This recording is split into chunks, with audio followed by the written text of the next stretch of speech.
Sore hari ini kita akan berbicara, Tuhan akan menyampaikan isi hatinya tentang Tuhan sumber segalanya. Sama-sama katakan dengan saya, Tuhan, aduh lemes, Tuhan, belum semua, Tuhan adalah sumber segalanya. Ingatkan kanan kiri saudara, tepuk-tepuk, jangan takut. Masih ada Tuhan. Bilang masih ada Tuhan. Jangan cemberut lagi. Jangan sedih lagi. Jangan takut lagi. Ingatkan jiwa kita. Masih ada Tuhan, woi. Pasti ditolong. Pasti dibela. Pasti disertai. Pasti disembuhin. Masih ada Tuhan. Ada pujiannya yang keren bilang begini. Aku masih punya Tuhan. Punya pengharapan. Amin. Aku tetap beriman, Tuhanku, Yesus kekuatanku, Yesus kekuatanku. Aku masih punya Tuhan. Kalau besok-besok saudara ditekan dengan masalah, besok-besok ditekan dengan pergumulan, giniin masalah saudara. Saya masih punya Tuhan. Lemes. Kalau besok-besok saudara lagi ditagih sama tagihan rumah, tagihan cicilan, tagihan apapun, saudara gak perlu marah-marah kayak orang gak punya pengharapan. Cukup bilang dalam hati, saya masih punya Tuhan. Amin. Sekali-kali saudara lawan masalah saudara, jangan mau direndahin sama masalah. Sekali-kali saudara dan saya merendahkan masalah, aku masih punya Tuhan. Aku masih punya Yesus. Artinya aku pasti ditolong, aku pasti dibela. Hari ini boleh aku gak punya berkat, tapi besok masih ada hari esok, masih ada Tuhan, besok pasti saya diberkati. Tepuk tangan yang meriah buat Tuhan. Saudara, kita akan belajar dari seorang raja yang tadinya bukan raja, yang tadinya hanya orang biasa, tidak terpandang, tidak masuk dalam hitungan, tidak masuk dalam kategori, yang tidak mencari kekayaan, yang tidak mencari popularitas, gak cari apapun. Bukan berarti kita gak boleh kaya, bukan berarti kita gak boleh hebat, bukan berarti kita gak boleh masyhur. Tapi for the first, make sure saudara, kita as a Christian, sebagai orang percaya, yang harus kita cari bukan pribadi yang lain selain dari pribadi Kristus Yesus Tuhan saudara dan saya. Matius bilang dengan jelas, saudara, semua itu dicari oleh bangsa-bangsa. Apa sih yang dicari bangsa-bangsa? Rumah, tempat tinggal, mobil, kendaraan, kedudukan, jabatan, jemaat yang banyak, penghasilan, uang, rekening, hutang lunas, punya suami, punya istri, udah kawin, punya anak. Bible mengatakan semuanya itu dicari sama bangsa-bangsa yang tidak mengenal Tuhan. Nah, saudara dan saya ini kenal Tuhan. Caranya bagaimana? Dia terlebih dahulu memperkenalkan dirinya dari seorang firman, menginkarnasikan menjadi Kristus Yesus. Yang tadinya kan cuma firman-firman aja kan. Yohanes bilang firman itu sudah menjadi manusia. Dia perkenalkan dirinya buat saudara dan saya. Nah, saudara terkasih dalam Tuhan, mari kita lihat ayat ini. Ayat inilah yang saya pajang di Instagram saya. Ayat inilah yang saya pajang di WhatsApp saya, saudara. Ini luar biasa. Lalu Daud memuji Tuhan di depan mata segenap jemaat itu. Artinya Daud meninggikan Elohimnya, Daud meninggikan Tuhannya, Daud meninggikan Adonai nenek moyangnya, meninggikan Yahweh nenek moyangnya, Abraham, Ishak dan Yakub, di depan semua bangsa Israel. Baik orang Yehuda maupun Yerusalem dan seluruh 12 keturunan Israel. Dia memuji Tuhan. Kenapa raja ini memuji Tuhan? Saudara bayangin, orang yang gak dipandang, tidak ada hal yang paling sakit yang pernah menyakitkan selain ditolak oleh ayah sendiri. Tidak ada hal yang lebih menyakitkan selain kita ditolak oleh ibu kita sendiri. Tidak ada hal yang lebih menyakitkan selain kita direndahkan oleh saudara dan sedaging kita. Sama cici kita, sama koko kita, sama adik kita. Betul gak Bapak Ibu? Kalau orang lain, tetangga kita, teman bisnis, yang lain hina kita, ada rasa sakit. tapi tidak begitu mendalam. Tapi andai kata saudara direndahkan, bukan dengan orang jauh, diabaikan, bukan dengan orang jauh, dihina, direndahkan, diabaikan, dikesampingkan oleh ayah Anda sendiri, oleh ibu Anda sendiri. Saya mau tanya sama saudara, lebih sakit mana? Lebih sakit yang mana? Jangan cengengesan, jawab. Lebih sakit yang mana? Udah nggak tahu, Pastor. Saya korbannya soalnya. Saya korbannya, saudara. Korban nggak dianggap sama orang tua. Dibilang anak sial, dibilang anak moyung, dibilang anak bohwat, dan lain sebagainya. Yang ngomong bukan hanya mama saya, almarhum, tapi juga yang ngomong itu sama saya adalah almarhum papa saya. Dan bukan hanya almarhum mama papa saya, yang ngomong itu kakak saya sendiri. Dan bukan hanya berhenti di kakak saya, tapi yang ngomong juga adik-adik saya. Nggak berhenti sampai di situ. Yang ngomong tante dan om saya. Nggak berhenti sampai di situ. Seluruh tetangga rumah kami. Yang namanya Mario Verona Jaha, masa depannya nggak jadi apa-apa. Kecil besar di bawah pohon belimbing. Hari-hari cuman main gitar, ngerokok, nyanyi balikin, oh balikin lagu Slang yang ke-7. Masa depannya pasti rusak. Nggak jadi apa-apa. Kata oh, kata ora. Tapi saya bersyukur saudara, saya punya Tuhan namanya Yesus. Saya tahan diri saya khotbah untuk gak nangis, karena saya ngalamin. Orang tua saya boleh membuang saya, tapi tangan Tuhan menyambut saya dan menjadikannya berhasil. Makanya Daud memuji Tuhan di depan segenap mata orang Israel. Berkatalah Daud, terpujilah engkau ya Tuhan Elohimnya Bapa kami Israel, dari selama-lamanya sampai selama-lamanya. Saudara, kalau saudara baca latar belakang Raja Daud, kemarin waktu saya berpuasa 3 hari 3 malam di gereja ini, minggu lalu, minggu malam saya di tempat ini, datang saya kan gak ada ya, pagi sore gak ada. Sore saya datang ke tempat ini, saya ketemu pengerja dulu. Lalu saya udah siapkan semua bekal saya berpuasa di tempat ini 3 hari 3 malam. Sudah. Jangan tanya sama saya mandinya di mana, itu urusan pribadi gue. Saya berpuasa, saya tidur di mimbar ini saudara. Lalu saya tidur di dalam office, balik lagi ke sini terus. Di tengah-tengah puasa saya di hari kedua, Tuhan ingatkan saya, coba deh, kamu baca, kamu tilik latar belakangnya seorang raja namanya Daud. Itu orang benar-benar gak dianggap. Bahkan sama Samuel pun orang itu gak dianggap. Bapaknya bilang, Eli bilang, gak usah ikut-ikut. Kamu di kebun, urus kambing, urus domba, jangan sampai mati. Kalau mati, kamu kena hukuman dari saya. Bukankah seringkali saudara, kakak kita, cici kita, koko kita, orang tua kita, saudara sedaging kita, gak pernah anggap hidup kita. Benar gak saudara? Tapi waduh, saya nangis saudara. Waktu saya berpuasa itu, saya lihat latar belakang Daud. Bahkan waktu Daud disambangi oleh seorang nabi bernama Samuel. Samuel pun juga udah failed, udah salah menilai rupa.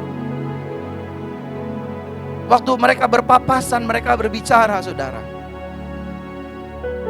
Dia mencari Isai, ada lagi gak anakmu yang lain? Ada tuh di Padang, maksudnya bukan di Padang Sumatera Barat ya. Di Padang lagi sama kambing. Tuh di sana. Kakak-kakaknya semuanya sudah, I am. Saya yang paling. Revo betul ya? Namamu Revo ya? Betul toh? Nyanda salah tak?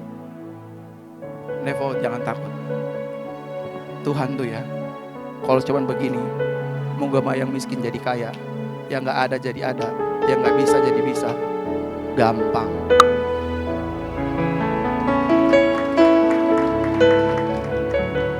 Makanya, Nats Bible tuh bilang kalau kamu direndahkan, kamu dihina, kamu dikecilin, kamu gak dianggap, jangan balas. Saya baru tahu, ternyata Tuhan punya another plan buat kita. Aku akan balas kelakuan jahat mereka dengan kebaikanku lewat hidupmu. Orang tampar kamu balas dengan kebaikan. Kasarnya, kalau orang lemparin muka kita dengan kotoran, kalungkan orang itu dengan berlian dan kasih. Saudara, waktu saya baca tilik lebih dalam lagi, dan saya lihat latar belakang lebih dalam lagi, waktu Samuel bertemu dengan Daud. Samuel duduk sambil mereka makan, saudara. Saya lihat dari terjemahan-terjemahan lain, saya baca, saya rangkum. Samuel bilang, saudara, David, kenapa kamu masih ada di sini aja? Itu yang buat saya menangis, saudara. Daud bilang begini, bagaimana mungkin saya bisa masuk? Ada tamu istimewa, seorang nabi besar namanya Samuel. Memang saya pantas ada di kebun ladang penggembalaan. Tapi selama saya ada di padang penggembalaan, saya bilang sama Yahweh, bahasanya memang YHWH, bunyinya memang YHWH, walaupun sebutannya Adonai. Dia berkata, siapakah yang melahirkan aku? Dari manakah aku keluar? Tapi aku percaya Tuhan menyambut aku. Sampai Samuel pun meminta maaf karena kesalahan pandangan. Saudara, Samuel mengingatkan kepada Daud, Daud, jangan berkecil hati. Saya tahu Isai papamu dan saudara-saudaramu merendahkan kamu. Daud sampai berkata, saudara, aku bukan siapa-siapa, Nabi Samuel. Justru karena kamu bukan siapa-siapa, Tuhan hari ini telah memilih raja yang baru menggantikan seorang raja yang bernama Saul. Hari ini, meskipun mahkotanya belum ada di atas kepalamu, saya ngomong sampai merinding muka saya. Hari ini, mahkota sorga sudah Tuhan taruh di atas kepalamu. Hari ini juga aku urapi menjadi raja. Enggak semerta-merta hari itu dia jadi raja, saudara. 13 tahun penantiannya tetap dia ada di padang penggembalaan. 13 tahun dalam penantiannya diudak-udak. Diudak-udak untuk dibunuh, difitnah, dikecilkan dan direndahkan dan lain sebagainya. Tapi sama seperti lagu pujian ini. Minta nada deh. Seperti pelangi sehabis hujan, itulah janji setiamu Tuhan. Masalah itu gak tinggal sama kita selamanya, saudara. Don't underestimate with your God. Enggak selamanya Bu Ade itu ada masalah. Enggak selamanya Bu Ade itu hidupnya dihina, dicemooh. Di balik itu semua, Tuhan sedang mempersiapkan karaktermu. Tuhan sedang mempersiapkan hatimu. Tuhan sedang mempersiapkan sifatmu.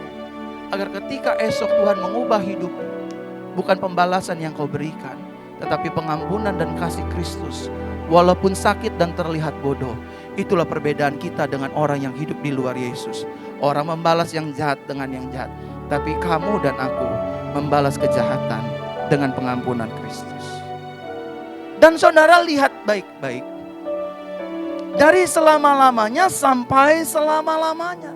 Kenapa Bapak Ibu Saudara Daud memuji Yahweh atau Adonai di depan semua warga Israel, rakyat Israel? Karena saudara nih lihat baik-baik ya, lihat baik-baik. Saya baru ngerti saudara apa yang dikatakan firman Tuhan. Kematian Kristus itu diumpamakan seperti orang sakit bersalin. Cowok-cowok jangan jawab amin. Lu gak akan pernah ngerasain sampai ayam tumbuh gigi. Bentar Neta, kayaknya saya lagi isi nih. Kerasukan setan loh. Kan ada cowok-cowok sekarang begitu kan. Kalau jalan begini. Kenapa Ngana? Kayaknya lagi ini bocor belakangnya. Itu bukan bocor, ambeien, keluar darah. Berobat sono ke dokter. Seperti sakit bersalin. Siapa di sini yang pernah hamil dan melahirkan? Cowok jangan angkat tangan. Sakit kan? Yang lahir normal ya, jangan di sesar ya. Sakit kan? Tapi setelah sakit apa? Ada duka cita atau sukacita?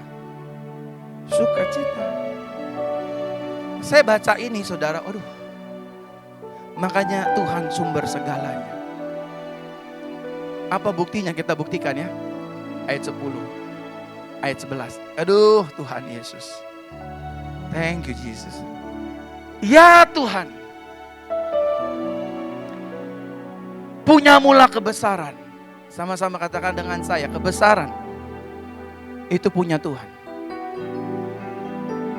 Tidak berhenti di dalam kebesaran dan kejayaan, kehormatan, kemasyuran, keagungan, ya segala-galanya yang ada di langit dan di bumi, ya Tuhan, punya mula kerajaan, dan Engkau yang tertinggi itu melebihi segalanya sebagai kepala.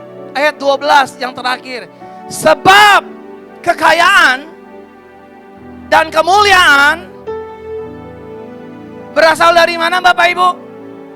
Berasal daripadamu. Engkaulah yang berkuasa atas segala-galanya. Dalam tanganmu lah kekuatan. Makanya orang Kristen kalau ngandelin manusia, sorry ya, bodoh. Kuadrat bodohnya. Bener.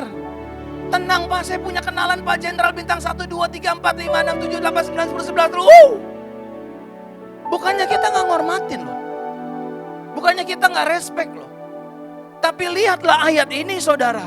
Engkaulah yang berkuasa atas. Ya dong. Dia mengatasi bintang-bintang. Dia pencipta bintang. Dalam tanganmu lah kekuatan dan kejayaan, dalam tanganmu lah kuasa apa Bapak Ibu? Membesarkan dan mengokohkan segala-galanya.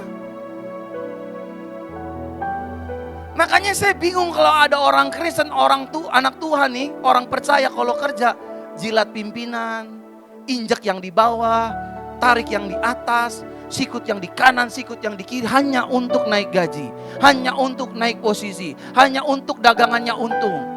Buat apa capek-capek? Bukankah firman berkata, berkat Tuhanlah yang menjadikan kaya, susah payah tidak akan menambahnya. Tugas kita berdagang, tugas kita bekerja, tugas kita melayani seperti saya hari ini melayani. Berkat nanti datang dari Tuhan. Karena Tuhan sejatinya bukanlah Tuhan yang senang berhutang. Apa yang kau tabur buat Tuhan, kau akan tuai dari Tuhan.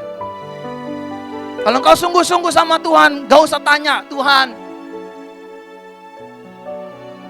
Saya pernah bilang sama Alvin 2 minggu yang lalu sama Aldo, saya lagi makan. Di depan seberang pasar baru saudara. Saya bilang, Do, lihat rekening pendetamu ini. Percaya gak? Hah? Yang benar. Alvin juga lihat. Rekening saya cuma 8.000 saudara. Masa sih keren gitu 8.000? Ya saudara gak percaya, saya percaya kan itu rekening saya. Gak sampai 2 minggu, gak sampai 1 minggu. Tuhan balik dari 8.000 menjadi ratusan juta. Saya minta sama orang, saya gak minta. Saya ngemis-ngemis sama jemaat, gak pernah sepanjang saya pelayanan, gak pernah saya ngemis. Tapi itulah Tuhan. Tapi itulah Tuhan. Yang tidak mungkin menjadi mungkin.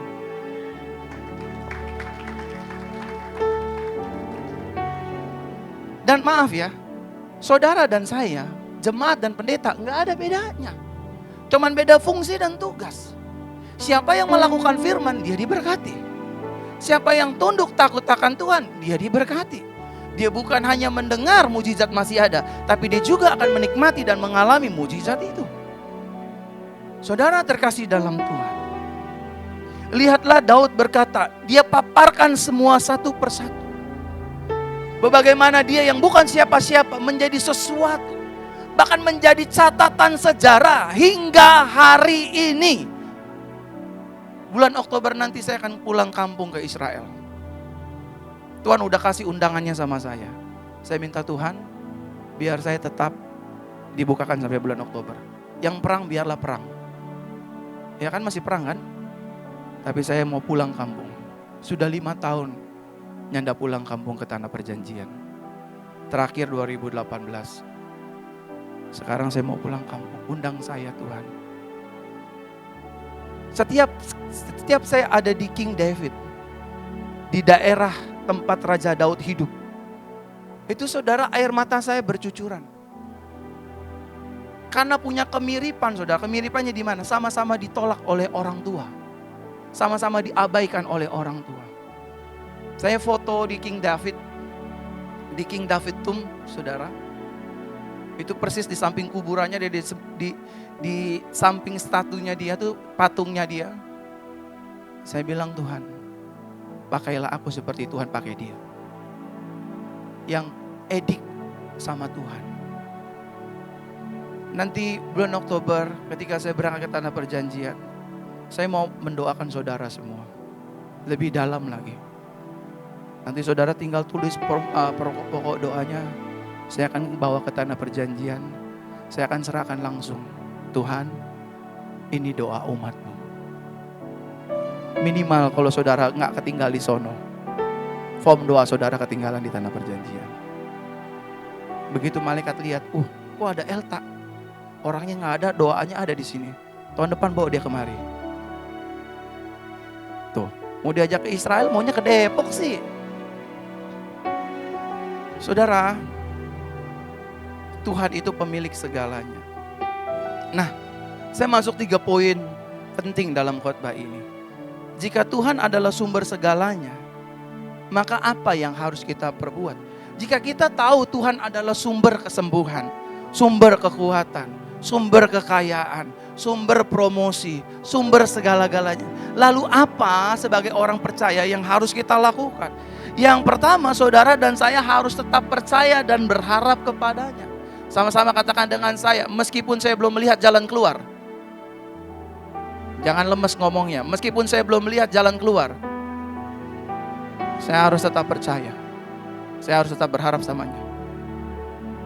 Saudara, saya belum pernah nemu selama saya melayani, saya belum pernah lihat orang yang mengandalkan Tuhan, orang yang berharap sama Tuhan, itu dipermalukan sama Tuhan.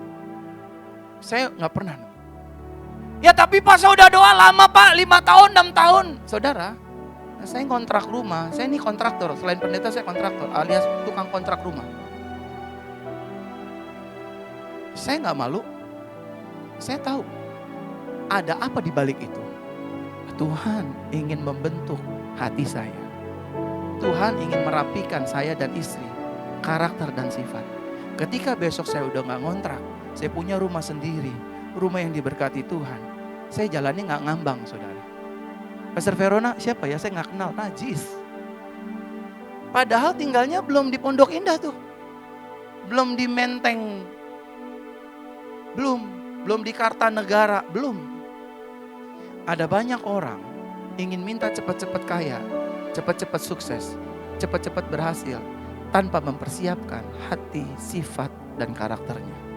Nah, orang yang seperti ini tiba-tiba kaya, tiba-tiba terkenal, tiba-tiba hebat, tanpa karakter, sifat, dan hatinya diubah Tuhan terlebih dahulu, dia akan menjadi troublemaker dimanapun dia berada. Setuju saudara? Dia akan terus flexing di mana-mana. Tapi orang kalau hatinya sudah dirubah, itu beda, saudara. Semalam saya sama istri saya jalan ke Moy. Ya Pak, Ibu, kalau saudara mau ketemu saya di luar gereja gampang carinya di Moy. Ini nih dia nih penanam saham nih. Maunya Moy melulu gembala kita nih. Sama anak saya juga Moy.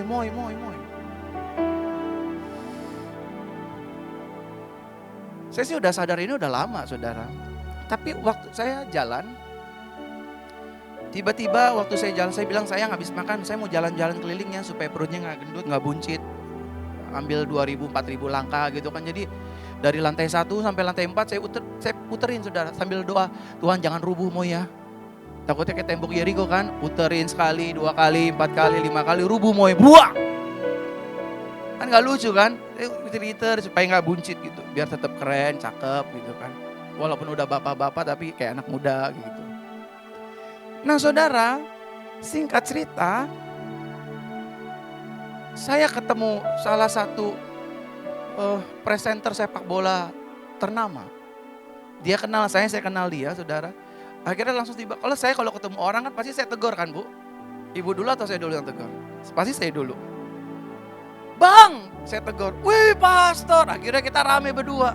Waktu kita rame berdua di tengah jalan, saudara, itu orang-orang tuh ngeliatin kami, either ngeliatin dia, either juga ngeliatin saya. Ya sudah, kita ngobrol-ngobrol. Bang, kita nih kayaknya ngobrol di sini bikin rame jalanan moy deh, dia bilang. Kita cari tempat pinggir-pinggir toilet lah biar orang nggak tahu gitu. Setelah dari situ, setelah ngomong 5-10 menit, udah ya bang, Tuhan berkati, gini. Selesai bicara, saudara.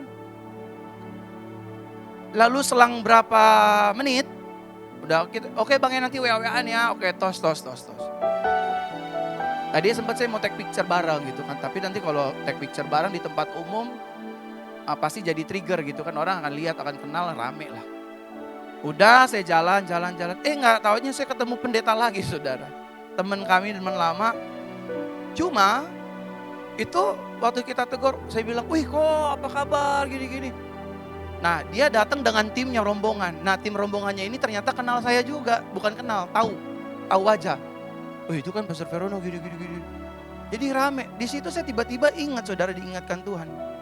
Tuhan, ternyata jadi orang dikenal dan terkenal itu enak. Cuma bahayanya, kalau hatinya belum diubah, akan berubah menjadi kesombongan. Halo? Jalan ke sana dikenal orang, jalan ke sini dikenal orang. Itu kayak ada rohnya loh, saudara. Betul deh. Semalam saya diingetin Tuhan lagi, saya bilang sama istri saya, sayang, ternyata orang terkenal itu sama orang dikenal privilege-nya beda. Masuk ke sini orang tahu, masuk ke sini orang tahu. Dari situ saya ngerti, oh Tuhan terima kasih. Kalau sifat, karakter, hati belum diubah, tiba-tiba mau terkenal, mau kaya, punya rumah sendiri dan lain sebagainya. Bukan itu gak boleh loh, boleh. Tapi selama 3 item itu belum benar, percayalah, engkau akan terbit segera dan engkau juga akan terbenam segera. Pasti. Jadi saudara harus belajar percaya dan berharap sama Tuhan. Pak, utang saya banyak. Saya cuma mau bilang sama saudara, jauh lebih banyak pertolongan Tuhan daripada hutangmu. Pak, masalah saya banyak, saya mau bilang, jauh lebih banyak pertolongan Tuhan daripada masalah. Pak, cicilan saya banyak Pak, saya mau bilang sebagai wakil Tuhan, pertolongan Tuhan jauh lebih banyak daripada cicilan Anda. Rugi kalau saudara gak percaya Tuhan. Bodoh kita kalau kita mengabaikan dan tidak mengandalkan pribadinya. Yang kedua, Bapak Ibu Saudara terkasih dalam Tuhan, apa yang harus kita perbuat sebagai orang percaya kalau Dia adalah sumber segalanya? Yang kedua, terus andalkan pribadinya, saudara. Sama-sama katakan dengan saya harus mengandalkan pribadi Tuhan. Lebih lagi. Amin. Saudara harus andelin Tuhan deh. Serius, saudara harus andelin Tuhan. Jangan tunggu nasi jadi bubur dulu, saudara. Walaupun bubur itu enak. Jangan. Andalkan Tuhan. Tadi siang, saya bersyukur dikunjungi oleh sahabat saya, teman saya. Ya anak seorang pengusaha kaya lah.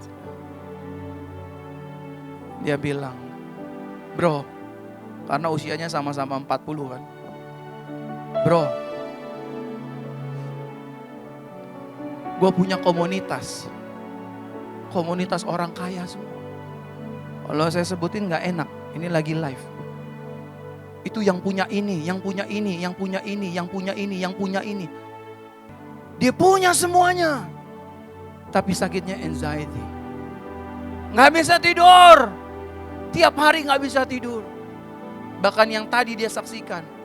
Lo tahu, dia anak yang punya ini. Orang kaya masuk 20 besar di Indonesia. Dia tabrakan dirinya dengan mobilnya ke jalanan. Bah! Saya bilang sama dia, bro lucu juga ya. Orang miskin mau kaya, orang kaya mau jadi orang miskin. Sweet position. Sebenarnya masalahnya bukan di kaya dan di miskinnya. Masalahnya adalah, adakah Yesus di hatimu dan di hatiku? Orang kaya tanpa Yesus sengsara, saudara. Orang miskin tanpa Yesus jauh lebih sengsara. Kaya aja sengsara, apalagi miskin. Menderitalah berdarah-darah kita, saudara. Jadi betapa pentingnya kita mengandalkan pribadi Tuhan, pribadi Yesus. Saya selalu bilang di mimbar Tuhan yang kudus, tidak selama-lamanya Tuhan senang melihat engkau gagal. Tidak selama-lamanya Tuhan melihat hidupmu miskin. Tidak selama-lamanya Tuhan senang melihat hidupmu dihina dan diderita oleh orang. Ada satu hari kelak, Tuhan ubah air mata menjadi sukacita, menjadi berkat, menjadi kemuliaan. Tepuk tangan yang jauh lebih meriah bagi Yesus. Andalkan pribadi Tuhan. Saya belum hamil Pak, andalkan pribadi Tuhan. Saya masih ngontrak, andalkan pribadi Tuhan. Andalin Tante. Opung, semua kita Ci, andalin. Walaupun terkadang mengandalkan Tuhan seperti orang bodoh ya. Tuhan lagi, Tuhan lagi, Tuhan lagi, Tuhan lagi, Yesus lagi, Yesus lagi, firman lagi, firman lagi. Aduh capek, emang gak ada jalan kompas apa? Saudara silakan. Kalau saudara mau ngambil jalan pintas, ada banyak orang di luar sana gak sabar ambil jalan pintas. Dia bukan ketemu jalan keluar, tetapi justru dia ketemu jalan buntu yang sepertinya adalah jalan keluar. Karena Amsal berkata dengan jelas, ada jalan yang disangkanya lurus, tetapi ujungnya mendatangkan maut dan duka cita. Saudara, andalkanlah pribadi Tuhan. Dia yang punya langit, dia yang punya bumi, dia punya segalanya. Yesus adalah yang punya segalanya. Dan yang terakhir saudara, setelah ini saya mau berdoa. Ada satu lagu yang nanti akan saya pakai untuk mendoakan saudara. Selain langsung doa pengurapan, saya berdoa agar mujizat terjadi lewat doa ini. Lewat minyak urapan ini buat saudara. Yang terakhir, jika Tuhan adalah sumber segalanya, maka apa yang harus kita perbuat? Sama-sama katakan dengan saya yang ketiga, sabar dalam menanti waktunya Tuhan. Sama-sama katakan dengan saya, sabar. Colek kanan kirinya bilang sabar. Jangan buru-buru bilang. Ntar kesandung. Bilang sabar. Jangan buru-buru. Kalau kamu buru-buru, kadang suka salah. Kaki kanan sepatu, kaki kiri sendal. Oh iya bener dong. Orang yang buru-buru, bener kan? Buru-buru. Begitu dia datang kondangan, orang lihat dari atas ke bawah, ya gila dia. Kenapa? Itu kaki kanannya sepatu, kaki kirinya sandal. Ada lagu tuh yang buat saya senang, saudara. Dia sanggup, Yesus sanggup. Aduh Tuhan, sabar ya saudara. Sabar, saudara. Saya pernah lihat wajah istri saya dulu kayak boneka caki, saudara. Kayak boneka santet, saudara. Waktu kami naik motor berdua, saudara. Dari Kemayoran pergi ke Karawaci, saudara. Belum punya mobil, baru awal-awal menikah. Mau khotbah di Karawaci, 33 km dari Kemayoran sampai Karawaci. Di Kemayoran cantik sekali istri saya, saudara. Dandan, lihat aja tuh mukanya. Coba bangkit berdiri sayang. Diri udah, kan mukanya udah gak kayak Caki, tenang aja. Mukanya begitu tuh saudara. Dandan cantik muka saya. Saya sampai dituduh banyak orang. Ih, Pendeta Mario Verona selingkuh, ada cewek. Soalnya muka istri saya itu beda antara makeup sama gak makeup. Bener. Padahal pribadi yang sama yang saya suka gandeng, saudara. Akhirnya singkat cerita kita naik motor. Sayang udah rapi? Udah papi. Ayo kita berangkat ke Karawaci, Jo. Naik motor Scoopy lagi. Bayangin. Pendeta khotbah diketawain sama pengerja tuh. Sayang aman? Aman. Tiba-tiba gerimis. Gerubu. Udah sampai di jalan panjang tuh. Apa tuh namanya jalan panjang yang stasiun tuh ya? Yang jalan panjang rumahnya Kiwing tuh. Apa namanya? Poris Indah. Saya lewat belakang saudara, lewat Poris. Geruk. Kan lama naik motor kan? Kalau naik mobil kan lewat tol Tomang kan, ini nggak bisa lewat tol Tomang, ditangkap polisi gimana? Sampai Karawaci. Aman papi. Pas begitu nengok, ya ampun Tuhan kenapa kayak boneka santet mukanya? Semua maskara tumpah saudara. Seram kayak anak setan saudara. Kayak boneka voodoo. Betul. Kayak boneka voodoo. Ini maskara, nih perempuan kan pakai maskara. Siapa yang pakai maskara ya? Ya ini pakai maskara nih, coba.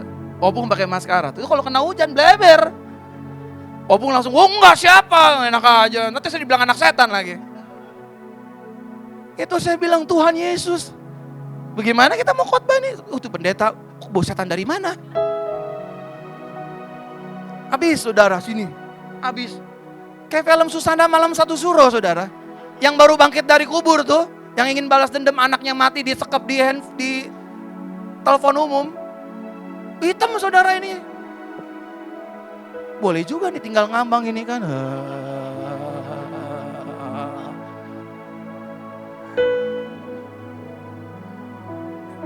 Tapi saya sabar, saya bilang Tuhan lihat. Wanita cantik ini udah seperti kayak perempuan kuburan. Kasih kami kendaraan roda 4. Saya gak mau salah. Mobil yang benar. Kalau salah berdoa, nanti dia kirim mobil tinja. Kan rodanya juga 4 kan? Betul gak? Saya gak mau salah, Tuhan kasih saya dong mobil. Ini naik motor kasihan. Setiap naik motor berdua, ini udah rapi nih, udah rapi. Kadang-kadang juga bukan salah yang punya mobil sih. Karena yang punya mobil kan gak lihat bahwa itu becek jalan kan. Kita yang naik motor ini kan, sono lagi kebut 80 km per jam.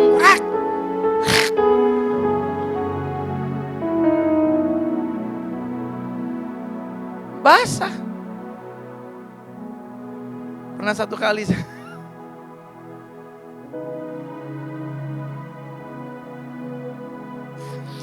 saya mau ini antara nangis dan ketawa. Satu kali dia temenin saya masih pacaran. Saya yang temenin aku sekolah Alkitab, kursus Alkitab di Belagio saudara. Sampai Bank BNI Syariah yang Sudirman, pecah hujan di situ. Hujan-hujanan kita berdua. Saya bukan sekolah kursus teologi malah ngurusin dia. Jari-jarinya keriput semua saudara dia. Turun dari motor. Udah kayak nying-nying gemeteran saudara, pacar saya. Aduh nih bagaimana gue mau sekolah Alkitab nih. Udah pakai jaketnya rambutnya lepek gitu saudara. Udah serem kayak anak ini tuh gak.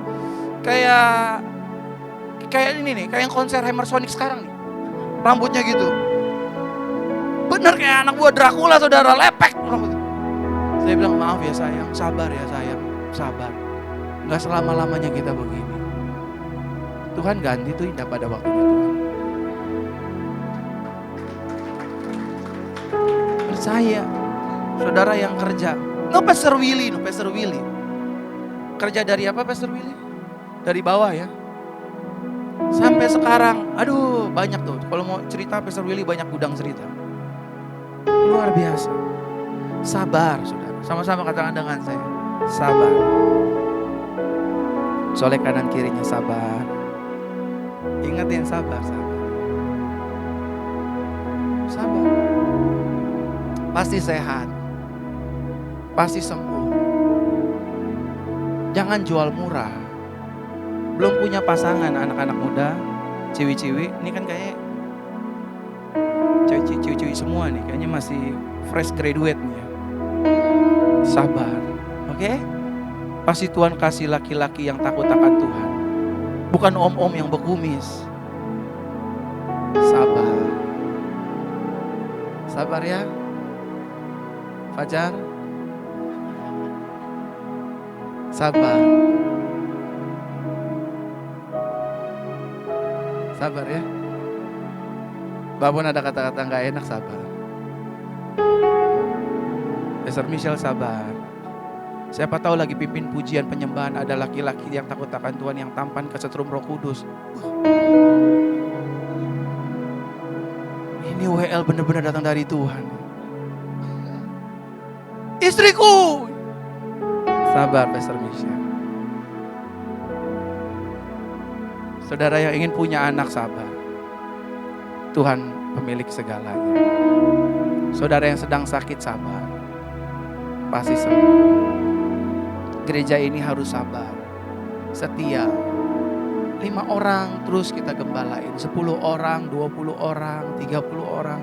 Tadi hampir penuh semuanya, saudara. Kayak udah malam Natal tadi pagi ibadahnya. Sini penuh, sini penuh, sini penuh, sini penuh, penuh. Terutama sana penuh tuh. Dan sore saya lihat udah makin banyak juga. Sabar. Tahu-tahu kita dari puluhan, ratusan, ribuan, asal sabar. Amin. Gak bisa sama Tuhan simsalabim abrakadabra. Saya juga aduh Tuhan.